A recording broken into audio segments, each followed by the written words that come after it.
Cette semaine, dans mon ciné balado, on enquête sur des agressions sexuelles dans le monde d'Hollywood, on enquête également sur des meurtres de prostituées à Mashhad en Iran, et on déguste un repas gastronomique unique lors d'une soirée bien spéciale. Vous êtes en compagnie de Jean-François Breton, et je suis seul aujourd'hui, malheureusement. Il y a eu un contretemps qui s'est déroulé, et Patrick Marleau, mon acolyte de toujours, est absent, malheureusement. Fait que je voulais pas vous laisser tomber, alors j'ai décidé d'enregistrer seul l'épisode cette semaine. Donc il y aura, je ne vais pas pouvoir renvoyer la balle à personne, malheureusement. Ça devrait donner, je pense, quand même un épisode plus court et je devrais m'habituer à n'entendre que ma voix lors du montage. Je sais pas si je vais ajouter... je pourrais prendre des quotes... je pourrais prendre Patrick, toutes les choses qu'il a dit dans les derniers épisodes, puis citer ça... trafiquer ça pour y donner des réponses puis une interaction. J'aurais peut-être pu même pas vous dire qu'il était pas là, mais ça serait un travail de moine et je pense pas que j'en ai envie. Cela dit, je vais passer quand même brièvement les nouvelles. On commence comme d'habitude. C'est Patrick qui en a toujours le plus. Mais je veux pas passer non plus juste l'épisode à dire qu'il est pas là. Je pense que vous le savez déjà. Mais avant, en fait, je continue mon introduction. Restez s'il vous plaît, écoutez l'épisode car c'est vraiment des bons films cette semaine. Quand je préparais mes notes, je me demandais même lequel était mon favori dans tout ça et j'arrivais pas à le déterminer. C'est une semaine de sleepers un peu, plus des films un peu plus méconnus si on veut, mais qui ont tous de très bonne qualité, qui en font... pas nécessairement des valeurs sûres, mais je pense que je recommanderais quand même un peu chacun de ces films-là à l'affiche dès le 18 novembre.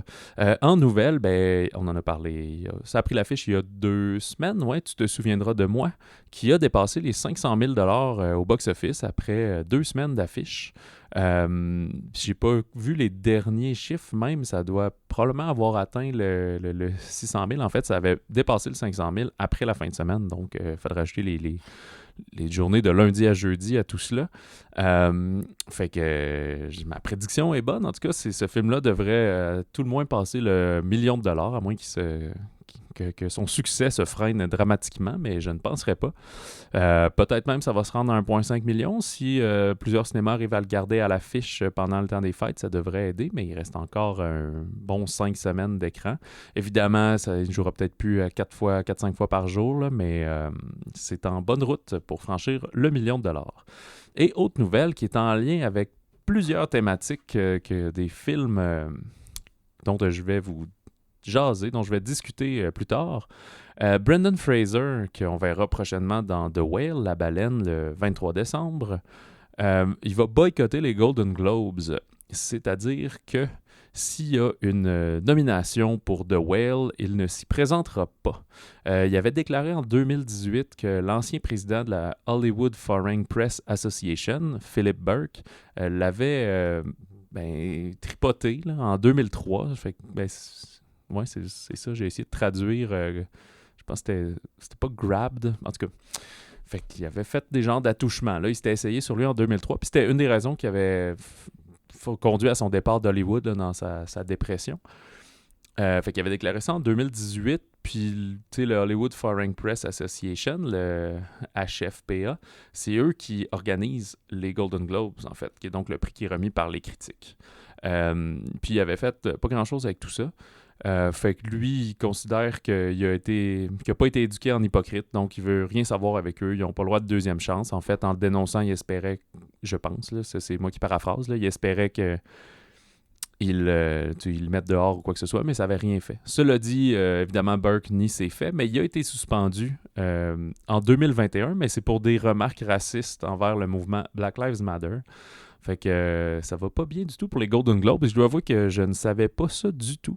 Mais tu sais, ils avaient été cancellés, eux autres, de la télévision. Il me semble qu'ils ont été repris, finalement. Je pense que Patrick avait annoncé ça il y a quelques semaines. Mais là, ça ajoute un petit peu plus de flou autour de cette tradition, de ces prix-là, qui passent toujours quand même pour une genre de... Souvent, quand ils sont diffusés, ça donne une idée de ce qui peut s'en venir pour les Oscars. mais c'est quand même le petit cousin, là. C'est l'enfant pauvre des Oscars un peu, là. Ça n'a pas le même prestige. Mais voilà, fait que c'est le genre d'histoire que, tantôt que je vais vous parler de She Said, là, ça revient un peu à ça, des hommes au pouvoir qui font ce qu'ils veulent, et j'ajouterais même des hommes blancs au pouvoir. Voilà. Bande-annonce, par contre, un super film québécois qu'on attend avec impatience, je suis sûr, Patrick aussi. C'est Le Plongeur, nouveau film de Francis Leclerc, qui est l'adaptation du livre de Stéphane Larue. Je suis pas mal sûr, je suis allé de mémoire, il me semble, ouais, c'est Stéphane Larue. C'est co-scénarisé par Francis Leclerc et Éric Kaboulian, qui est un ami du podcast, je pense, on pourrait dire, tellement on l'a reçu sur différents projets. On avait d'ailleurs jasé avec Francis et Eric à Ciné-Québec, si vous voulez reculer dans les épisodes. Là, ça devait être au mois d'avril à peu près, mars-avril 2022, bref. Alors, c'est un épisode spécial Ciné-Québec. On avait discuté de plusieurs projets à venir, dont 23 décembre, qui prend bientôt l'affiche aussi la semaine prochaine.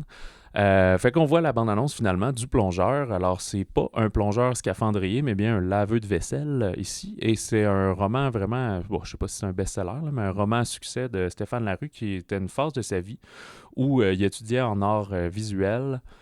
Il était plongeur à temps partiel pour gagner de l'argent, mais surtout, il était gambler accro aux machines à sous.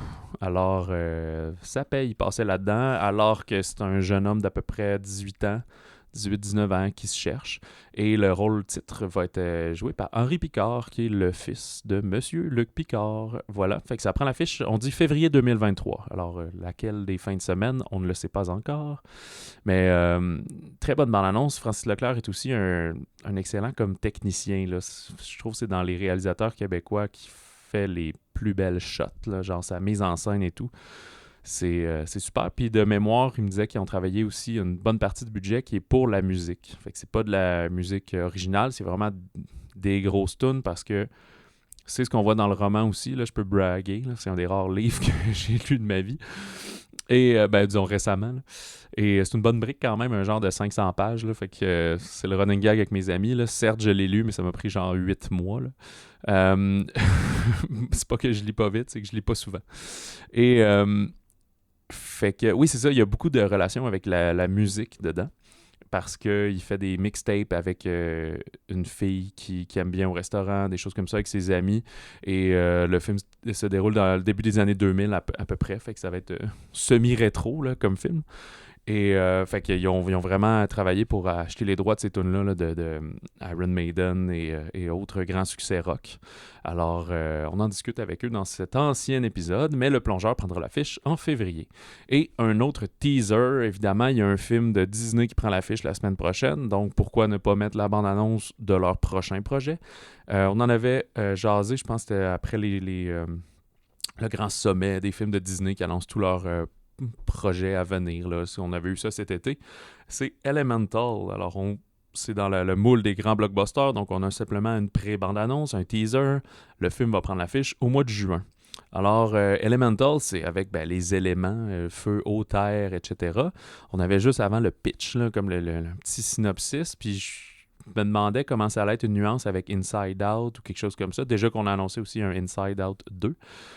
Sans dessus-dessous au Québec. Mais avec le petit dans l'annonce, on comprend que c'est des thèmes différents. C'est vraiment plus peut-être une histoire d'amour ou d'amitié entre le feu et l'eau. Donc, quelque chose que tout devrait opposer. Je ne sais pas s'il y a une grande guerre familiale à la Roméo et Juliette, là, mais à tout le moins, deux petits éléments qui ne devraient pas naturellement avoir une attirance, disons. Et ça a l'air très beau, évidemment, vu que c'est Disney Pixar à ce moment-là. Donc, la grosse machine Disney est en marche et au mois de juin, fait que je pense que ça devrait être un certain succès estival. Et je leur souhaite que ça fasse plus que Lightyear, qui probablement les avait déçus, puisqu'il n'avait pas rencontré tout à fait son public l'été dernier. Sans plus attendre, je passerai aux nouveautés de la semaine. Personne n'a d'objection? D'accord. Comme je disais, She Said, qu'on mentionnait la semaine dernière, qui était un des films qu'on attendait avec curiosité, de Maria Schrader, Maria Schrader est une actrice allemande, mais également réalisatrice. Elle a fait récemment I'm Your Man, L'homme idéal, qui est un film allemand, mais qui mettait en vedette, j'ai oublié son nom, lui qui était dans les premières saisons de Downton Abbey. c'est très surprenant parce que c'est un acteur britannique, mais qui parle allemand couramment et qui jouait un robot. C'était comme une femme qui devait faire un test avec un androïde qui représentait l'homme idéal. Et elle a fait aussi la série sur cette populaire chaîne de films de service en continu Netflix, Unorthodox, sur une jeune juive orthodoxe qui quitte le village, qui s'enfuit en fait, le village, sa famille, sa communauté. Ici, dans She Said, c'est avec Carey Mulligan, qu'on a vu récemment dans Promising Young Woman, et aussi à l'époque dans Une éducation, c'est ça. À l'époque dans An Education, pardon. Et Zoe Kazan, qui était dans The Big Sick, et moi je me souviens d'elle pour Ruby Sparks, il y a quelques années, qui était d'ailleurs un film qu'elle avait écrit. C'est une adaptation du roman que Jodie Cantor et Megan Twohey ont écrit. Et ça, c'est les deux personnages que jouent Carey Mulligan et Zoe Kazan. Fait que dans le fond, c'est des journalistes du New York Times qui ont mené l'enquête sur l'affaire Harvey Weinstein. Fait que l'enquête va débuter sur, dans le fond, un papier que le New York Times veut écrire sur des milieux de travail toxiques. Fait que là, ils entendent des histoires sur un certain producteur qui blablabla. Fait qu'au fil des témoignages, là, le nom de Harvey Weinstein va sortir. Puis, éventuellement, ils vont se rendre compte que finalement, c'est pas mal toute l'industrie qui est sale, parce que c'est pas juste lui qui fait ça, mais plein de gens qui le défendent là-dedans en donnant des... je sais plus comment ils appellent ça, là, mais tu sais, des ententes monétaires, là, que là, t'as plus le droit de rien faire puis de rien dire, mais on te donne une coupe de piastres, fait que on achète ton silence, finalement, pour ce léger débordement de comportement. C'est le genre de film aussi que la plupart, vous savez un peu comment ça finit, parce qu'on a vu passer cette enquête-là, ces faits-là, en 2018 environ. Mais ça n'en fait pas un film moins excitant pour autant à regarder. C'est très comparable à Spotlight. Je trouve que c'était à peu près en 2015-2016, qui était plus sur les prêtres pédophiles dans le coin de Boston. Dans le cas de Spotlight. Mais même chose, là, une enquête journalistique, plusieurs personnes qui avancent au fil des témoignages, mais les gens veulent pas que... racontent leurs témoignent, mais ils veulent pas qu'on associe leur nom, qu'on écrive leur nom, donc on publie exactement ce qu'ils disent. Donc là, s'ils publient l'article, il n'y aura pas vraiment de poids, parce que ça va être juste un peu des oui-dire. Fait que c'est d'essayer de convaincre ce monde-là d'accepter de mettre leur nom au front. Puis voilà, fait que là, ils voyagent un peu partout en Amérique pour aller rencontrer toutes ces personnes-là avec ces histoires horribles-là de complètement d'abus de pouvoir et de dégueulasserie. Mais graphiquement, on voit rien, heureusement. C'est pas le principe du film. On voit quelques flashbacks, mais plus pour montrer cette espèce de... comment ça a brisé finalement des carrières et des jeunes filles là, de genre 20 ans qui rentraient comme assistantes puis qui finalement étaient obligées de faire des faveurs sexuelles contre leur gré, etc. Fait que... c'est très bonne performance aussi des deux actrices principales. Puis il y avait Carey Mulligan avait déjà 2 nominations, elle, aux Oscars, dans le temps justement pour Promising Young Woman et Une éducation, là, il y a quelques années. Fait que je sais pas si c'est peut-être pas assez des grosses performances, pas de leur part, mais plus la manière que le scénario est fait, vu qu'on voit beaucoup de gens et tout, pour peut-être se ramasser de nominations en tant qu'actrice, mais je le verrais très bien justement en scénario adapté et tout, là, surtout d'une enquête comme ça, de rendre ce montage-là excitant. Et bien évidemment, c'est toutes des femmes qui ont travaillé, je pense, sur ce projet-là, ce qui fait bien du sens. Ça aurait été très bizarre que des hommes s'en remêlent et tout, mais quoique je pense qu'il y a Brad Pitt qui est comme producteur et tout, là, mais je parlais au niveau du scénario et réalisation, voilà. C'est ça pour She Said. Elle a dit au Québec... je trouve que ça tombe aussi à un très bon moment, une espèce de feeling de film d'enquête et tout. Il y en a plusieurs un peu dans le genre cette semaine. Puis moi, j'ai trouvé ça très à propos. Là, cette espèce de période entre l'Halloween et Noël, un peu des fois sombre. Mais il ressort quand même du positif de ce film-là, justement, puisque je pense que le mouvement MeToo est arrivé un peu après. Justement, là, on était dans la même mouvance de déclaration et de faire sortir les gros dégueulasses. The Menu, en parlant de choses dégueulasses, de Mike Rylance. Ce n'est pas le film qui est dégueulasse, mais peut-être les mets qu'on y sert. Mark Rylance est surtout connu pour la TV, où il a réalisé plusieurs épisodes de Entourage à l'époque, de Shameless et de Game of Thrones plus récemment. Et c'est avec quand même une distribution toute étoile, avec Anya Taylor-Joy, Nicholas Hoult et Ralph Fiennes. Également John Leguizamo, très sympathique personnage qui est un ancien acteur vedette un peu déchu. Que je trouve très drôle parce que lui, il n'est pas du tout déchu, mais lui aussi a été très populaire dans les années 90, fait que c'est un peu drôle que son personnage soit la même chose. Mais qu'est-ce que c'est que ce film-là? C'est un des plus gros mystères. Là. À certains endroits, on le décrit comme une comédie d'horreur, mais c'est pas tout à fait ça. C'est pas vraiment un film d'horreur, c'est plus un suspense. Puis par comédie, c'est plus comédie noire. Fait que là, suspense noir, je sais pas trop si c'est une terminologie qui existe. Je vais vous en parler un peu plus. Ça va peut-être vous éclairer sur ce que c'est et si ça vous parle ou non. On est sur une petite île isolée, là, pas une île paradisiaque, là, mais juste en banlieue de la terre ferme et des États-Unis d'Amérique. Alors, il y a Margot et Tyler, donc joués par Anya Taylor-Joy et Nicholas Hoult, qui sont un couple d'amoureux qui arrivent dans un restaurant gastronomique. Fait que c'est une petite croisière en bateau là, de quelques heures pour t'amener sur cette île-là, où c'est le restaurant d'incroyable réputation. Il n'y a que le restaurant sur cette île-là, parce qu'en fait, tout ce qu'ils servent, ils le cultivent sur l'île. Fait que la pêche, la viande, n'importe quoi, tout vient de là ou presque. Mais le chef de cet établissement, il va se lancer dans un menu somptueux associé à quelques surprises. On va suivre l'évolution du film tout au long des différents services. Et dans cette soirée très importante aux yeux du restaurant et du restaurateur qui est le chef. Tout le monde appelle le chef toute son équipe de 8-10 cuisiniers. Fait que le repas va pas se passer exactement comme prévu pour tous les convives. En fait, ils sont pas tant, ils sont à peu près 10. Fait que c'est vraiment un restaurant très select. Là. Dans le départ, on dit que ça coûte à peu près 1 300$ par personne pour la soirée gastronomique là-bas.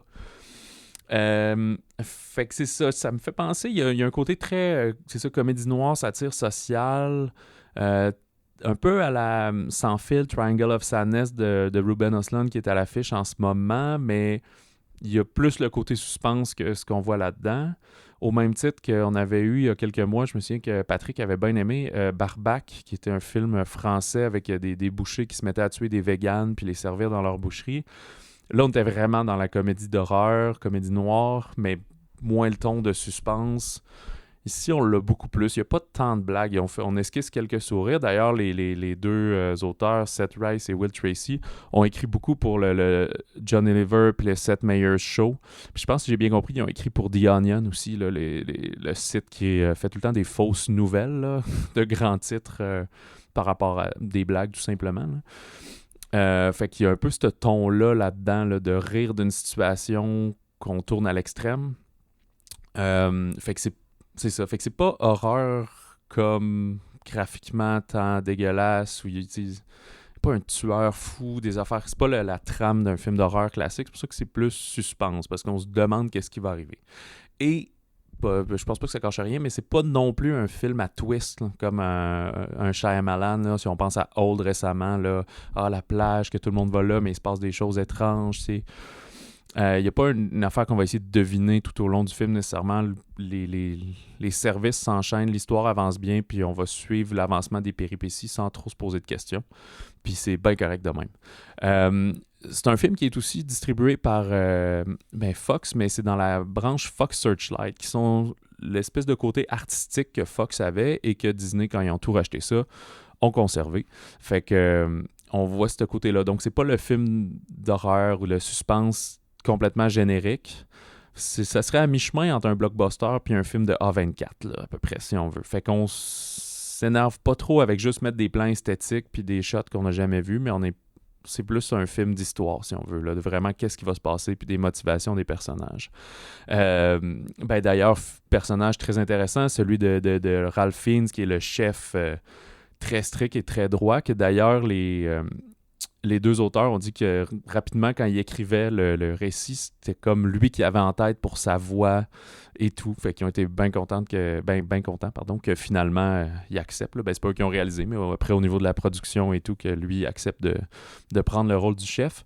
J'aimais aussi le personnage de Nicolas Hoult, qui est lui l'espèce de foodie maniaque qui veut prendre tout en photo puis qui connaît tout, mais que est-ce qu'il sait vraiment faire de la bouffe? On sait pas, mais il y a un petit moment où il explique justement à sa copine Anya Taylor-Joy pourquoi c'est autant important pour lui, que c'est ça le vrai art plus que la musique, parce que ça, on le consomme vraiment, c'est l'art ultime, c'est qu'on doit manger et tout.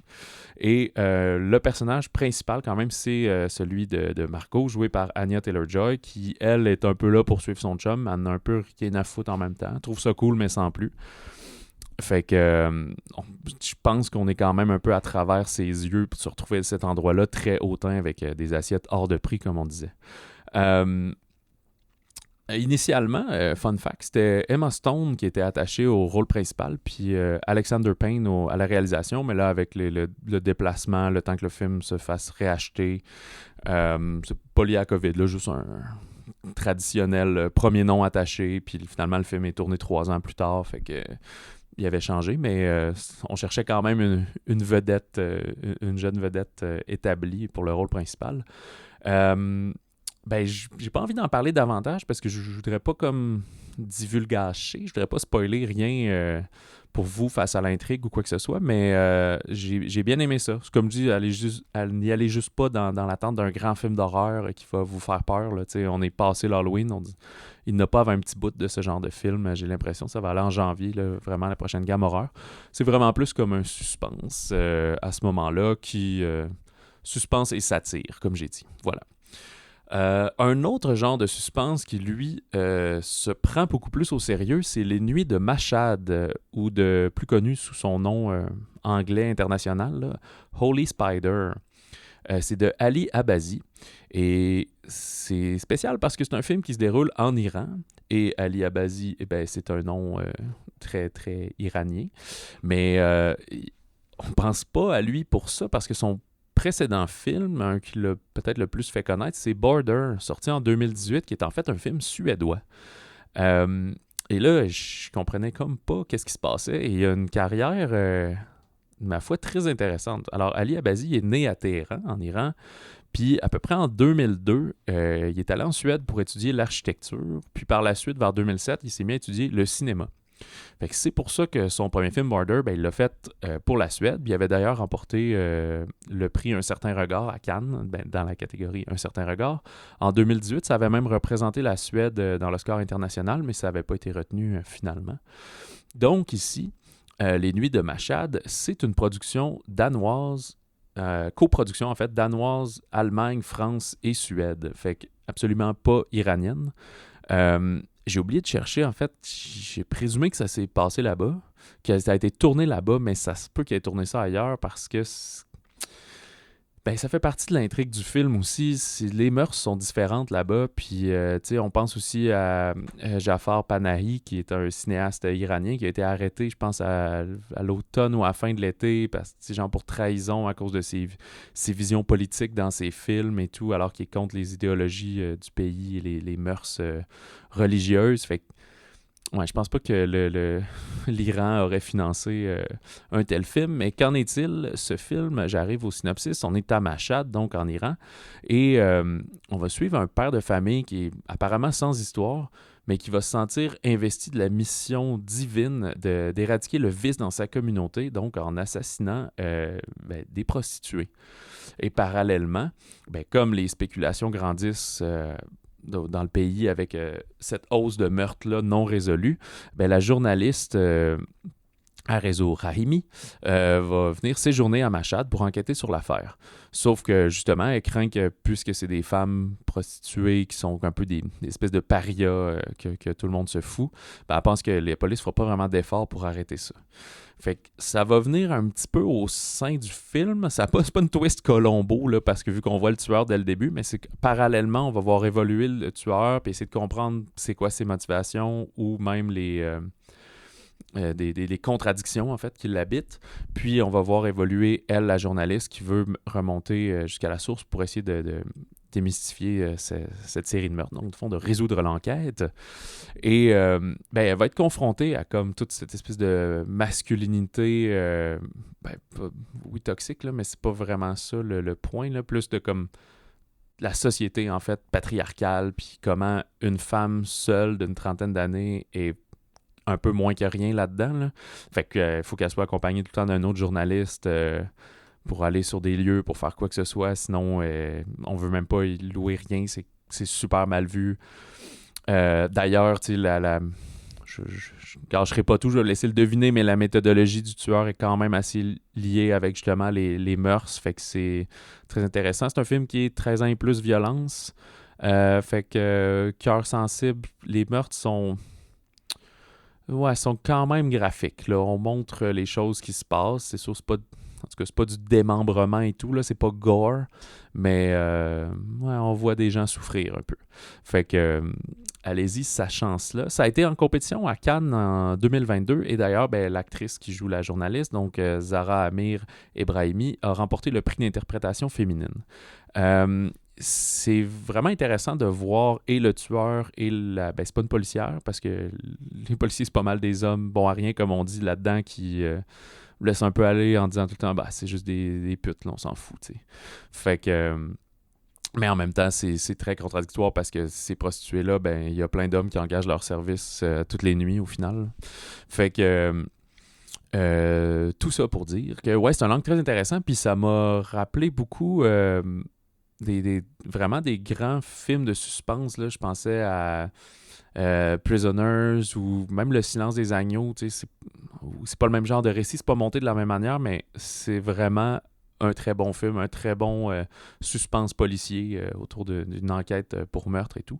Fait que au final, c'est ça. Donc, la nationalité du film, c'est danois. Fait que c'est surprenant puisque ça se passe au Danemark. Le film est en perse, sous-titré en français ou en anglais selon votre cinéma.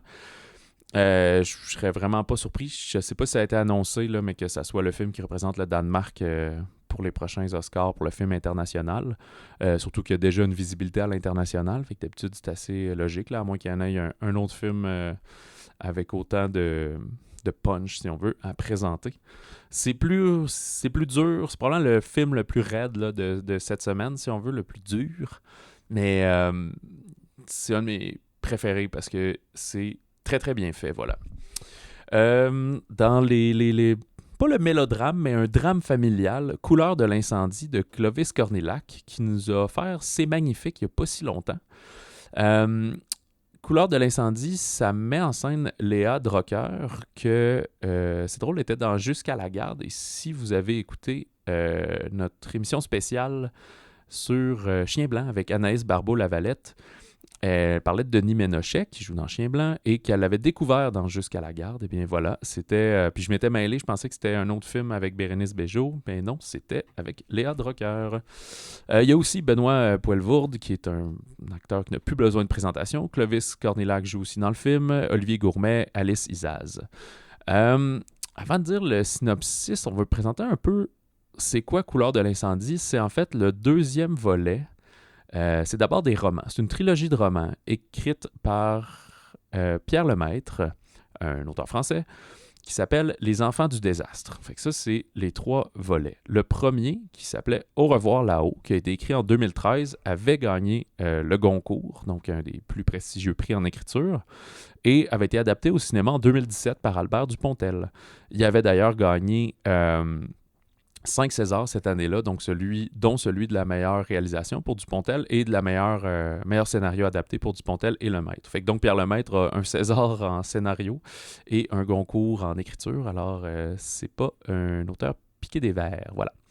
Et le deuxième volet, donc, c'est ici Couleur de l'incendie, qui a été écrit en 2018. Et le troisième volet, le roman a été publié en 2020, c'est Miroir de nos peines. Mais je ne sais pas si... J'imagine que les droits ont été achetés. Là, s'ils sont en train de faire le deuxième, ça doit être bien logique de finir la trilogie. D'ailleurs aussi, ça vient de sortir en France. C'est sorti le 9 novembre, fait que c'est pratiquement une sortie similaire. Bon, avant de parler un peu plus autour du film, allons-y sur l'histoire. On débute en 1929. En fait, non, je reviens tout de suite sur ma parenthèse. C'est que cette trilogie-là, ce qu'elle a de singulière, c'est que le premier volet se déroule à la Première Guerre mondiale. Le deuxième volet, ici présent, c'est l'entre-guerres. Et le troisième volet va être vraiment au début de la Deuxième Guerre mondiale, en se situant dans les années 1940 à peu près. Donc ici, on débute en 1929. On est aux funérailles du riche banquier Marcel Péricourt et sa fille Madeleine, jouée par Léa Drucker, est la seule héritière puisque son frère Édouard s'est suicidé quelques années plus tôt. Alors ça, c'est un spoiler sur le premier film, mais à part ça, vous n'avez pas besoin de l'avoir vu. Moi-même, je ne l'avais pas vu avant. C'est un film vraiment que je voulais voir, c'est juste que ça n'avait pas à donner. Puis là, cette semaine, j'ai pas eu le temps de l'écouter avant, mais je trouvais ça intéressant parce que c'était justement de faire l'exercice. Peut-on aimer ce deuxième volet sans avoir vu le premier? Tu sais, c'est une trilogie sur une famille, mais en suivant des membres différents de la famille. Donc, c'est plus que tout ça va compléter un tout sur à peu près 40 ans, mais on ne suit pas le même personnage et son évolution et les protagonistes changent. Donc, bref, on peut très bien commencer par ce deuxième et ça va vous donner envie, j'en suis sûr, d'écouter le premier. Alors, si je reviens au synopsis, alors Madeleine est la seule héritière de son riche défunt père. Sauf que là, elle n'a pas son ex-mari, c'est une femme veuve, là. Ou séparée, c'est pas très clair ça.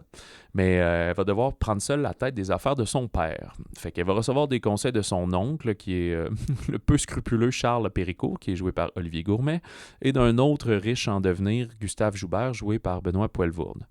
Fait que Madeleine va devoir faire face à de nombreux obstacles, dont l'adversité des hommes pour s'emparer de sa fortune, donc plein de cupidité et de jalousie. Dans une France un peu à l'aube de la montée nazie, finalement, on monte tranquillement le totalitarisme. On va d'ailleurs voir en scène quelques scènes incluant le début du Troisième Reich et du Parti nazi. C'est quand même, sans trop en dévoiler, c'est une histoire de vengeance, pas mortelle, mais plus de vengeance financière, si on veut. C'est pas non plus une espèce de suspense économique un peu lourdeau, là. J'ai vraiment apprécié l'écoute de ce film-là. Ça me rappelait un peu, tu sais, c'est peut-être pas, ça va peut-être pas marquer autant le cinéma, là, c'est pas ça que je veux dire, mais tu sais, quand j'écoute le Parrain, par exemple, là, une espèce de saga familiale, de drame, qui est pas mélodramatique qu'Étienne, où tout le monde pleure tout le temps, mais qui est plus de femmes fortes qui vont tout faire pour reprendre ce qui leur est dû. Cela dit, j'ai vu quelques critiques qui disaient c'est un peu se plaindre de la misère des riches, là, qui perdent leur argent, mais qui ont l'air d'avoir quand même assez de moyens. Moi, je ne l'ai pas vu sous cet angle-là. En même temps, c'est juste une histoire. C'est une histoire de cette époque-là. Oui, on suit des bourges, mais ils ont le droit à leur trahison et leur vengeance, eux aussi, comme tout le monde.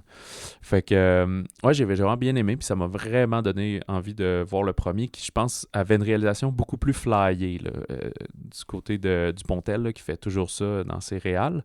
Quoique Cornillac avait fait ça pour ses Magnifiques. Mais ici, il est plus terre-à-terre. Là. Je trouve ça plus classique comme réalisation. Cela dit, au point point de vue de la genre de mise en scène, là, des décors, des costumes et tout, vu qu'on recrée les années, la fin des années 20, on n'a pas lésiné, là, fait que je pense que c'est le genre de production qui coûte assez cher finalement pour ça. Et je dois noter une certaine audace quand même de Cornillac de réaliser un gros film comme ça, mais de jouer quand même un rôle assez important. Il parle pas tant que ça, mais il est l'espèce de bras droit homme à tout faire que le personnage de Madeleine, le personnage de Drucker, va engager pour l'aider dans sa quête. Fait que c'est un good guy, mais c'est quand même beaucoup de temps d'écran pour réaliser tout ça. Fait qu'il est très en contrôle. Tu sais, quoique son dernier film, c'est magnifique, il avait le rôle principal et il réalisait. Fait que j'imagine qu'il est tout en confiance avec son équipe puis son directeur photo. Une très belle réalisation de direction photo, justement. Là, c'est des couleurs assez éclatantes, alors qu'il y a quand même une prédominance de gris là, dans les costumes, l'asphalte, les voitures, etc. Il y a ça aussi, un petit truc qu'on ajoute, c'est drôle, une espèce de quête d'aéronautique, là, puis de développer des nouveaux moteurs plus puissants. Fait que vraiment beaucoup d'investir dans la recherche et développement. Fait que c'est très intéressant. C'est pas juste une affaire juste de vieux banquiers qui font rien, là. Fait que... ouais, j'ai vraiment apprécié cette écoute-là. comme dans tous les autres films précédents, je trouve qu'on est exactement dans la bonne période pour cette sortie-là. Fait que chapeau en ce sens-là. Tu sais, des fois, les films français, ou en fait, très souvent, ben, ils vont sortir en France. Selon le succès, les droits vont être achetés. On va refaire la mise en marché. Fait qu'on les voit souvent 4 à 1 an plus tard. Mais là, on est à une semaine là, de différence. Puis, en fait, les films en France sortent le mercredi. Fait que les semaines de cinéma, eux autres, c'est du mercredi au mardi. Puis, il a fait 300 000 entrées à sa première semaine, la semaine dernière. Ce qui est pas si mal, évidemment, il est en deuxième position parce que Black Panther est premier pas mal partout dans le monde. Mais c'est un bon succès.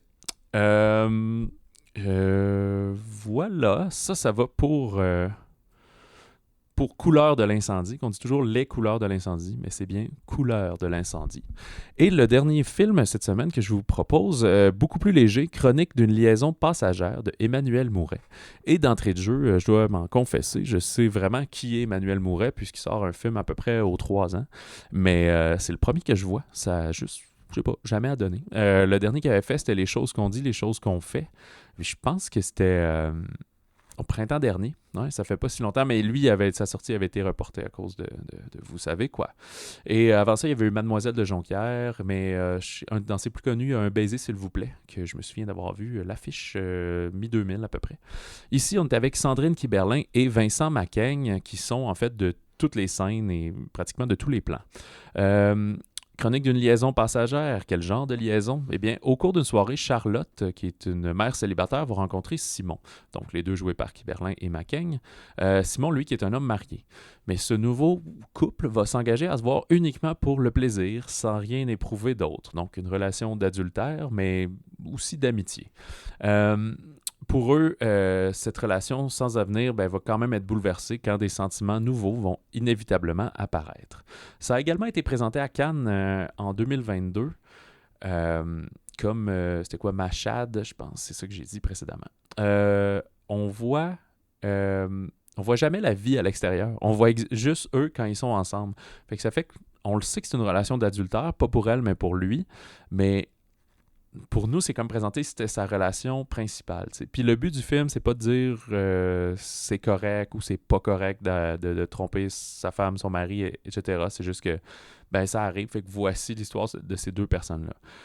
C'est un film qui est très verbeux, un peu dans le cliché des films français. On parle comme tout le temps dans des lieux. Ils vont faire des sorties au musée ou se promener dans le parc, mais sinon aussi trouver des endroits où ils peuvent avoir des relations sexuelles et tout. C'est pas du tout un film graphique, là, faut qu'on les voit pas. Là, on voit le avant, le après, là, classique des gens couchés dans un lit avec une couverte. Là. Vincent Macaigne, qui est un acteur que j'apprécie beaucoup, qui est dans son rôle quand même très classique, qui fait souvent une espèce de timide verbomoteur semi-intello, là, qui est toujours habillé avec un veston, genre un cardigan. Là.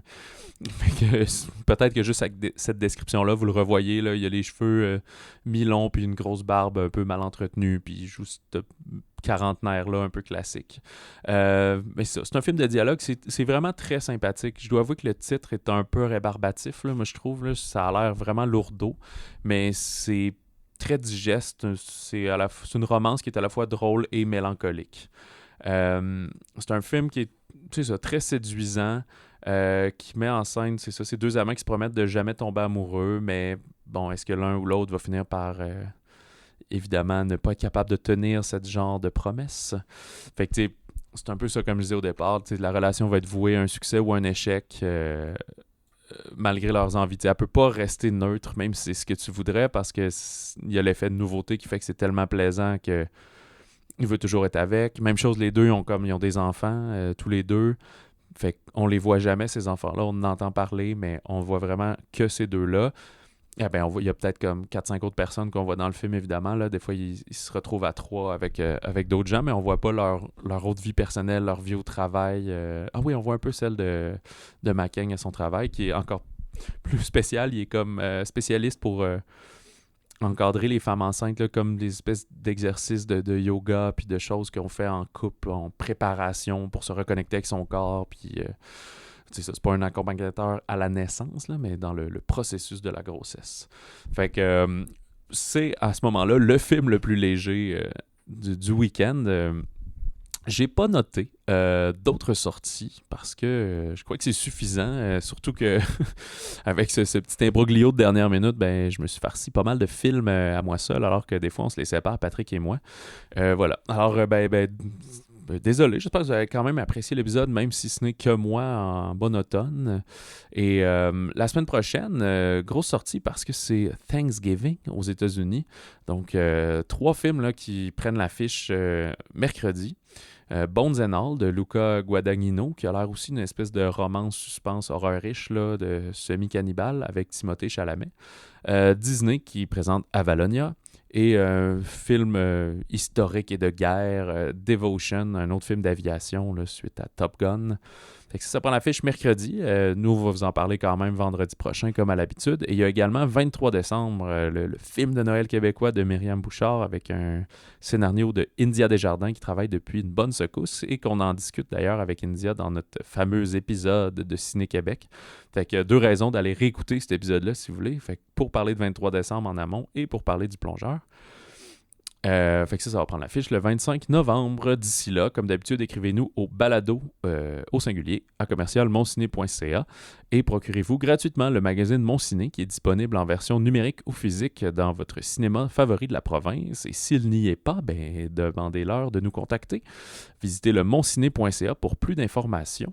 Et pour reprendre la tradition de Patrick, bon cinéma et bon popcorn. Et si on vous invite dans un repas gastronomique, eh bien, méfiez-vous du menu.